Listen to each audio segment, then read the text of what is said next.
wrong. Dolores is the villain of Encanto, and I'm about to prove it.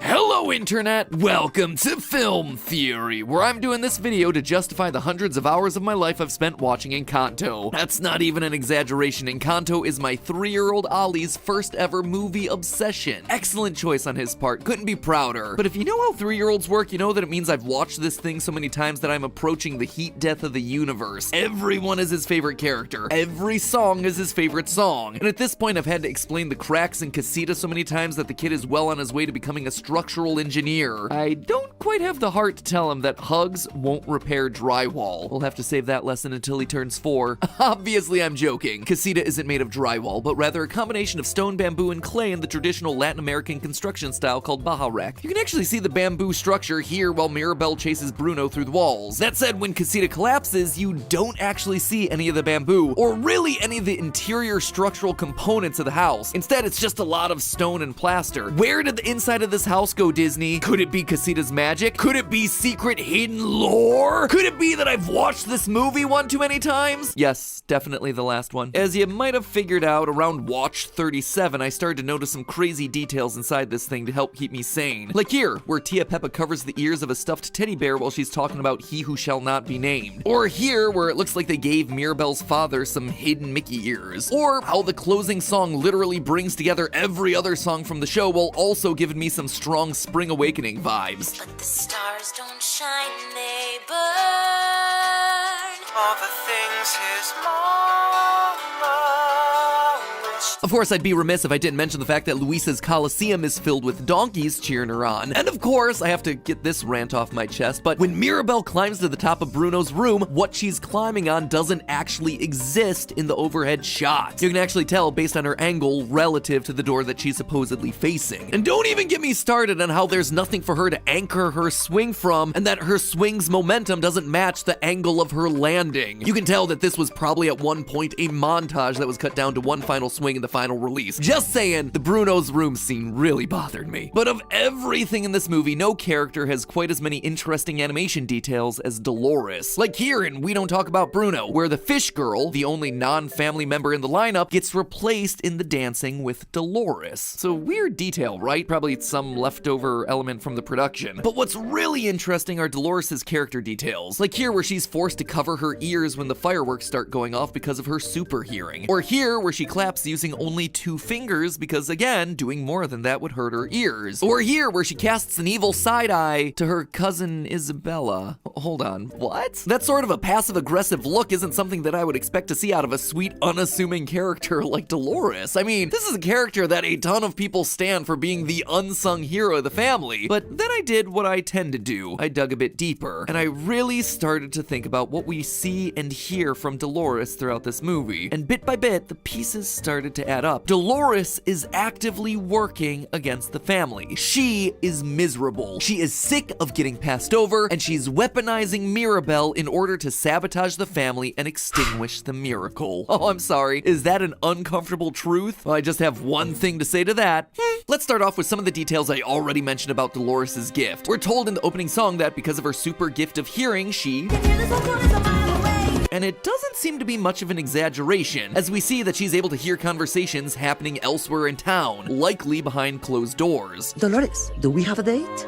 Tonight, he wants 5 babies. And while that seems like it'd be a cool power in theory, in actual practice, this thing would be miserable. Her sound sensitivity doesn't seem like it's able to turn off, as it makes her actively recoil when things like fireworks go off around her. As a result, we see that she's constantly hearing information that she doesn't want to be picking up. No one has to know. I know.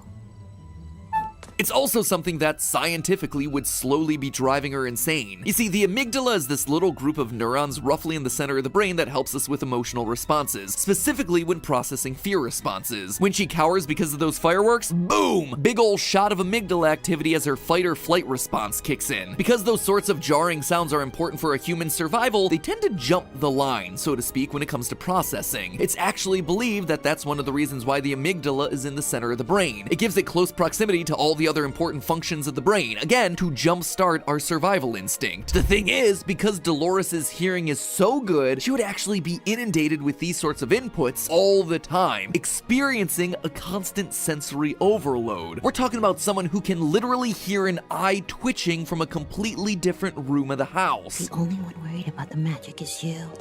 And the rats talking in the walls. Oh, and Luisa.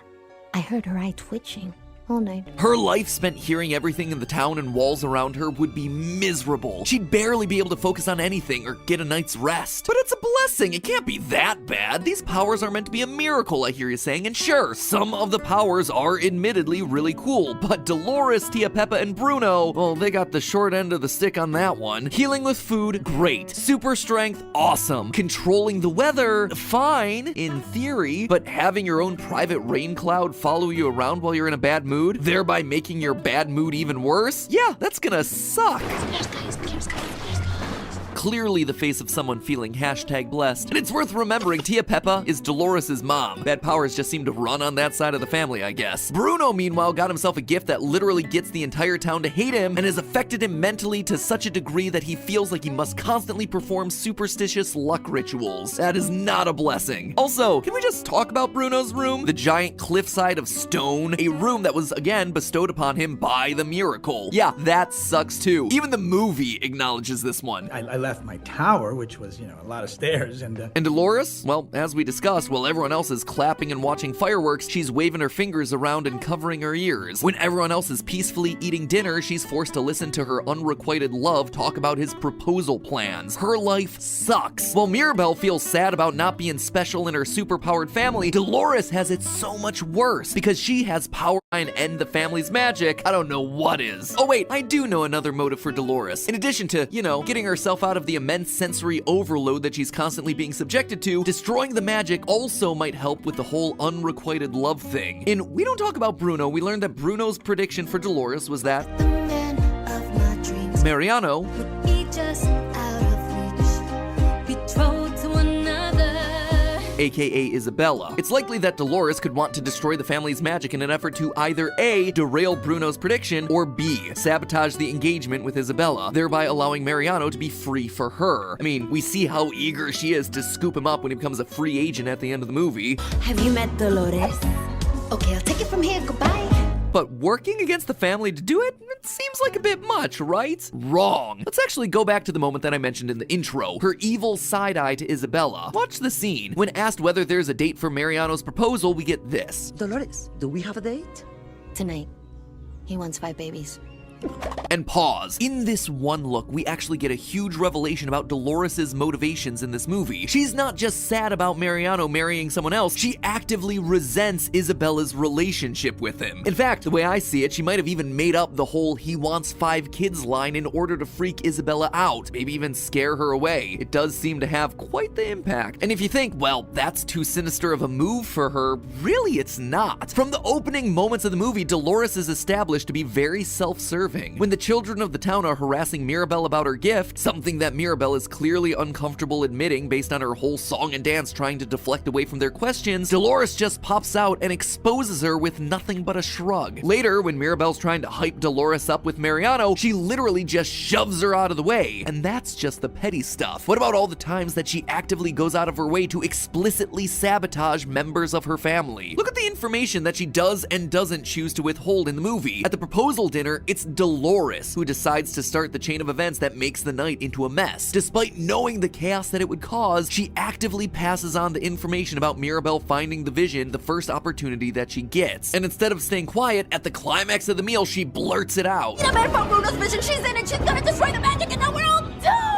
Why? Why would she do this? Because she's a gossip that has no self-control? No, that's not a good enough reason. In fact, the movie tells us exactly what's going on a couple minutes prior. Go back to the lyrics of We Don't Talk About Bruno. In the final round, while everyone's singing a reprise of their earlier verses, it's tricky to make out Dolores' lyric, but her words actively change from the first time she sang it. The first time it goes, "He told me the man of my dreams would be just out of reach, betrothed to another. It's like I hear him now." But when she sings it again, it changes. "He told me the man man of my dreams would be just out of reach, betrothed to another, and I'm fine, and I'm fine, and I'm fine, and I'm fine. She repeats it 4 times. Something tells me that she's not actually fine going into that dinner. And while she's more than eager to share that bit of information with the family to ruin the proposal dinner, look at what information she chooses to withhold from everyone. She doesn't stick up for Mirabel the first time the cracks appear. Again, this is someone who can literally hear an eye twitching, and yet she doesn't hear any of the cracks that have been forming in the house since Bruno left and since Mirabel's failed gifting ceremony. That is frankly not possible. Wait,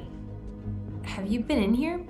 Patching the cracks? It means that she's willfully hiding that information. And speaking of willfully hiding information, Bruno in the walls. While the rest of the family thinks that he disappeared or ran away, Dolores knows that he's been hiding in the walls for years. So I knew he never left, I heard him every day. And yet again, she never reveals that information to anyone. A human being, her own family member, is living in the walls of her house and she does nothing about it. My guess is that it's because he's the one who predicted that she'd suffer and be overlooked. But regardless the reason, you gotta admit, that is cold. But do you want the biggest proof that this is intentional, not just me overthinking some random moments in the movie? Look at the final door. When Casita collapses, everyone loses their powers. And all of a sudden, Dolores' life is on the up and up. She and her mother no longer have to deal with their awful curse powers. She's finally able to be seen by the man of her dreams. Dolores, I see you. And I hear you. Yes! But then, after they rebuild Casita, the Madrigals get a new door that depicts the entire family excited that the magic has returned. Everyone is happy in this door picture with an upturned mouth. Everyone except for Dolores. Eyes downcast and literally the only person without an upturned mouth. It is weird. It is a really strange detail in a series of strange details all around this character. Here's the TLDR, friends. Dolores is old enough to know about Bruno's prediction. In fact, she knows that Mirabel is somehow connected to all the cracks in the walls, and that the family is scared of Mirabel killing the miracle. And knowing that, notice who knocks over the first domino. Dolores. She's the one that points Mirabel in the direction of Luisa. She's the one that continues to sow family discord by dropping truth bombs during important dinners. She's the one actively concealing the cracks while also covering up family members living in the walls. She's the one made miserable by her power and the one forced to live in jealousy of her cousin. And she's the one, the only one, to look sad on the final door when everyone's powers return. In storytelling, a villain is a character whose actions oppose the positive resolution of the plot. Everything Dolores does and doesn't do throughout the movie actively drives more cracks into the house and goes to extinguish the miracle. If that, my friends, isn't a villain, I don't know what is. And that, theorists, is how